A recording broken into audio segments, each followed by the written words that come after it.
Alright, here's how I'm making these things. First I have to sample my instruments here. In this case it's Instance of Massive and the Prophet 6 blended together. This part kind of runs pretty much by itself. Then I have to copy and paste all these clips into the timeline.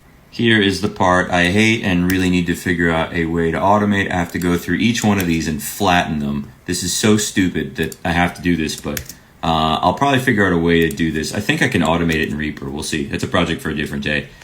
All right, that was a pain in the ass. But anyway, so you're gonna go here, and then I can go to Show in Finder. Then starting with this file, I need to grab all of this. So I'm gonna come here, hit Shift, highlight, I'm gonna copy this. Then I have to come in Cursor, make a new folder. I already did it. It's called Phase Squirrel. Then I gotta come over here, paste everything into that folder. And then I need to take all of the sample analysis files, which I don't need. So that's gonna be right here. And then I can trash that. So I'll move that to trash. Now these files need to be renamed. I need to get rid of this annoying timestamp that Ableton puts in there. I guess it's there for a reason, but whatever. So I have a Python script I run. I hit that. It's gonna ask me for the directory. So I'm gonna hit this, put that in there. It's gonna say, do I wanna rename these? So I type yes. And then it does it, and you can see right over here, they're all renamed. So now I need to rename all of the sample paths that point to those files. So I just have to change out the folder name for a bunch of things. So I have to do this group.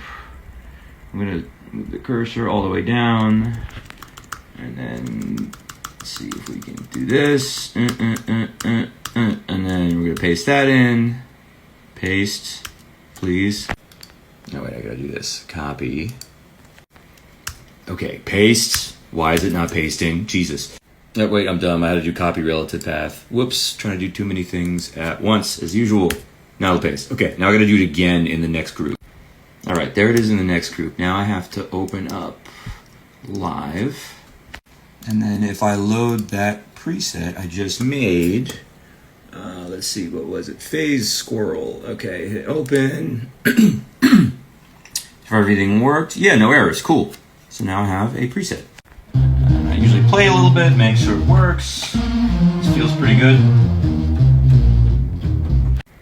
But all in all, that's still pretty clunky. So I'm actually thinking of rebuilding this whole setup in Reaper, because you can script it. I was just reading with this thing called EEL2 as well as Lua and Python.